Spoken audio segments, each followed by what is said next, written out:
गौतम बुद्ध ने कहा था कि एक खुखार जंगली जानवर की तुलना में एक कपटी और दुष्ट मित्र से ज्यादा डरना चाहिए, क्योंकि जानवर तो सिर्फ आपके शरीर को नुकसान पहुंचाता है, लेकिन एक कपटी और धोखेबाज मित्र आपकी बुद्धि को नुकसान पहुंचाता है। एक बुरा मित्र ही आपको ऐसी दशा मिला सकता है जहां आपको लगने लगे कि ये दुनिया बहुत बुरी है, अब यहाँ जीकर भी क्या फायदा है। और ऐसा तब होता है जब आपके साथ विश्वासघात होता है, आपको धोखा दिया जाता है, और धोखा भी उसी व्यक्ति को मिलता है जिसने दूसरे पर अंधा विश्वास किया हो। कभी भी हम किसी पर एकदम से भरोसा नहीं करते, भरोसा धीरे धीरे बढ़ता है, लेकिन एक समय आने के बाद यह भरोसा इतना मजबूत हो जाता है कि हम उस व्यक्ति के लिए अपने आंख, कान और दिमाग सब बंद कर लेते हैं। और फिर ऐसी स्थिति में ही हमारा सबसे विश्वास पात्र व्यक्ति हमें इतना बड़ा धोखा दे देता है कि हमारा दुनिया पर से भरोसा उठ जाता है और हम हर किसी को सबकी नजर से देखने लगते हैं। असल में देखा जाए तो ये दुनिया धोखे पर ही चल रही है। हम अपनी जिंदगी में कभी न कभी, कहीं ना कहीं, किसी न किसी को धोखा देते ही रहते हैं, और दूसरे लोग भी हमें धोखा दिए जा रहे हैं। दूसरे धोखा दे तो बात समझ भी आती है, लेकिन हम तो वर्षों से खुद को ही धोखा देते आ रहे हैं। हम स्वयं को ऐसी ऐसी बातें समझा देते हैं जिससे हमें सच्चाई का सामना न करना पड़े और हम झूठी दुनिया में ही खोए रहें। धोखा या विश्वासघात दो धारी तलवार की तरह होता है। हमें लगता तो है कि हम सामने वाले को धोखा देकर उसे मूर्ख बना रहे हैं, लेकिन ये धोखे की तलवार आज जितनी गर्दन सामने वाले की काटती है, भविष्य में उतनी ही गर्दन हमारी भी कटती है। दोस्तों, आज के इस बौद्ध कहानी के माध्यम से जानेंगे कि हम खुद को धोखे या विश्वासघात से कैसे बचा सकते हैं, और वीडियो के अंत में हम ऐसी 10 निशानियों के बारे में भी जानेंगे जो एक धोखेबाज और झूठे व्यक्ति में पाई जाती है।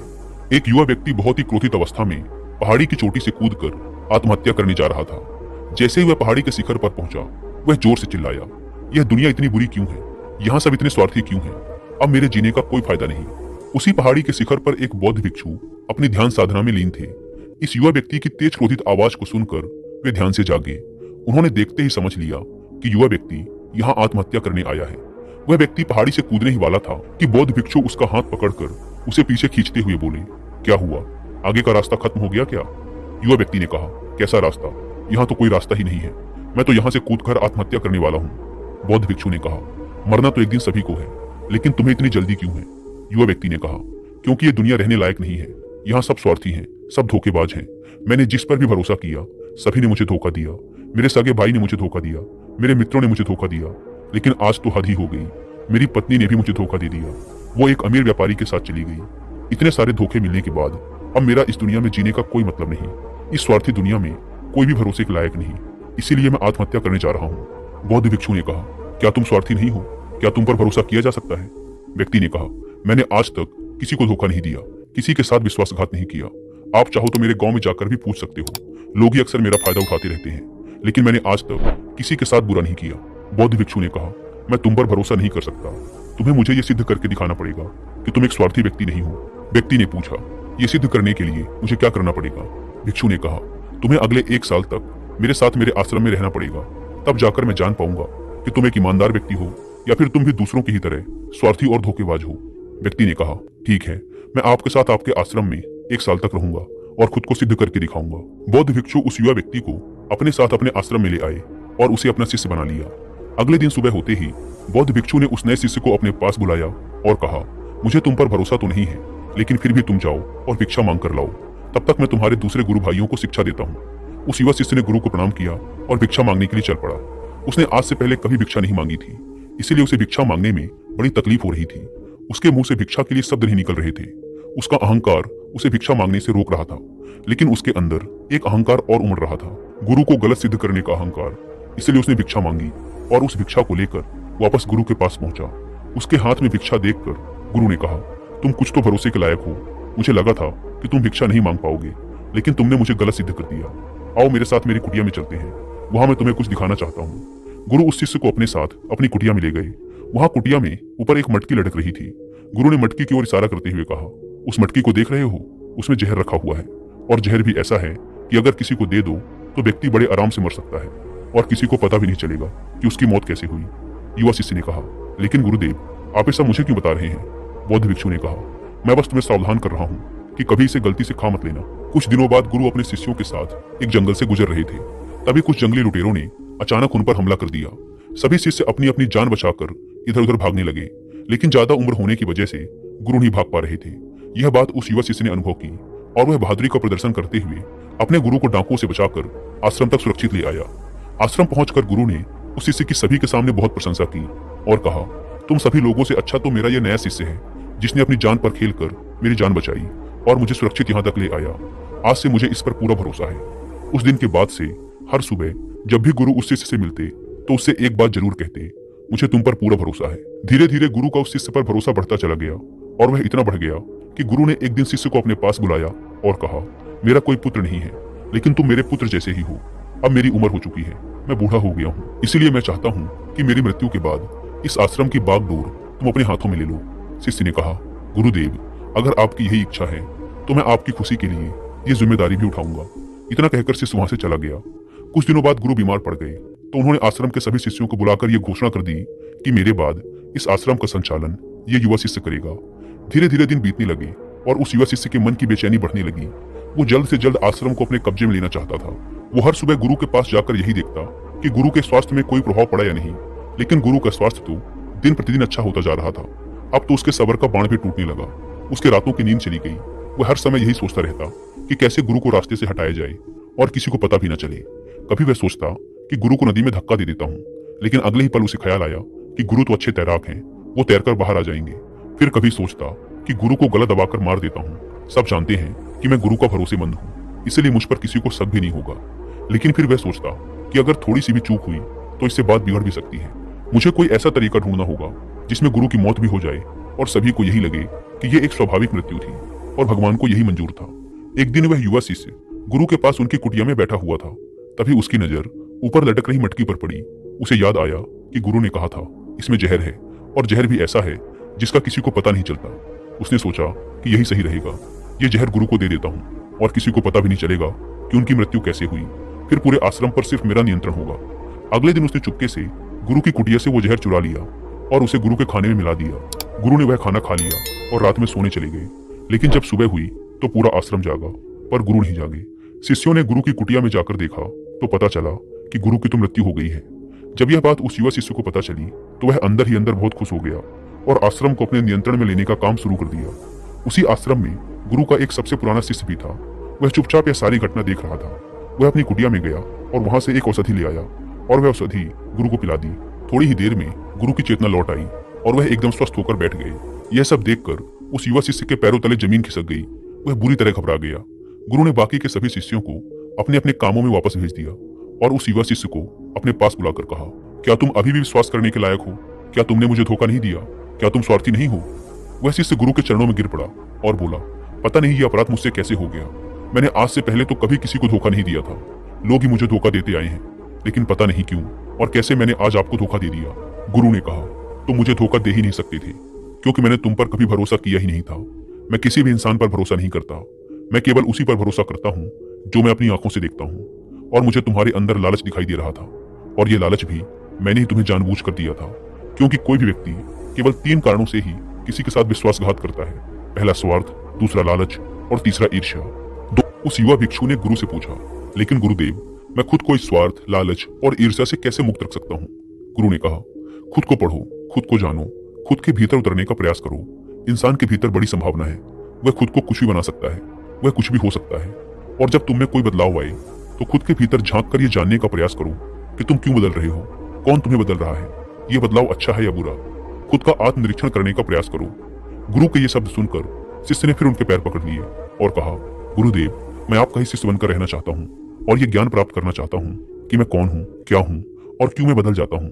गुरु ने कहा, हमारे आसपास ऐसे बहुत से लोग हैं और ऐसे बहुत से लोग हुए हैं जो इस बात की मिसाल हैं कि उन्होंने अपने स्वार्थ, लालच और ईर्ष्या के बस में आकर कभी भी किसी को धोखा नहीं दिया, किसी के भी साथ विश्वासघात नहीं किया। धोखा इंसान तभी देता है जब उसे लगता है कि जो वो कर रहा है उसे कोई देख नहीं रहा और भविष्य में भी किसी को उसका पता नहीं चलेगा और जो वो कर रहा है वही सही है। हालांकि पकड़े जाने के बाद खुद को बचाने के लिए वो तर्क और दे देता है कि मैं तो कुछ कर ही नहीं सकता था, मेरे पास यही आखिरी रास्ता बचा था, मैं मजबूर था। लेकिन हर धोखे के पीछे की सच्चाई यही है कि व्यक्ति उसे जानबूझकर अपने फायदे के लिए करता है। गुरु ने शिष्य की आंखों में देखते हुए कहा, याद रहे, हम जब भी किसी को धोखा देते हैं तो हम उसकी आंतरिक चेतना को ठेस पहुंचाते हैं और वह इतनी बुरी तरह आहत हो जाता है कि उसका किसी पर भरोसा नहीं रह जाता और वह अंदर से बहुत दुखी और खुद को बड़ा अकेला महसूस करने लगता है। इसीलिए अगर तुम चाहते हो कि तुम्हें कोई धोखा न दे पाए तो अपनी आंख, कान और दिमाग को खुला रखो। लोगों पर भरोसा तो करो, लेकिन इतना भी भरोसा मत करो कि वो तुम्हारा फायदा उठाने लग जाए। हमेशा अपने सबसे महत्वपूर्ण कामों का नियंत्रण अपने हाथ में रखो और कभी भी अपने जीवन की बागडोर किसी दूसरे के हाथों में मत दो। और बीच बीच में खुद की भी जांच पड़ताल करते रहो कि जिस धोखे से तुम बचना चाहते हो कहीं वैसा ही धोखा तुम तो किसी दूसरे के साथ नहीं कर रहे हो। और अगर फिर भी तुम्हें कोई धोखा दे तो निराश मत होना, क्योंकि हर एक धोखा इंसान को कुछ न कुछ सिखा कर ही जाता है। धोखा खाने के बाद इंसान पहले से भी कहीं ज्यादा सतर्क और समझदार हो जाता है। इसलिए सिर्फ एक धोखे की वजह से खुद की जिंदगी को बर्बाद मत करो और इसे एक सीख समझकर आगे बढ़ जाओ।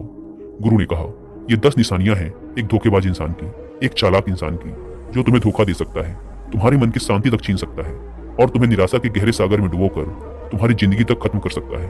पहली निशानी, जो इंसान धोखेबाज होगा, झूठा होगा, वो तुमसे सब कुछ छुपाएगा।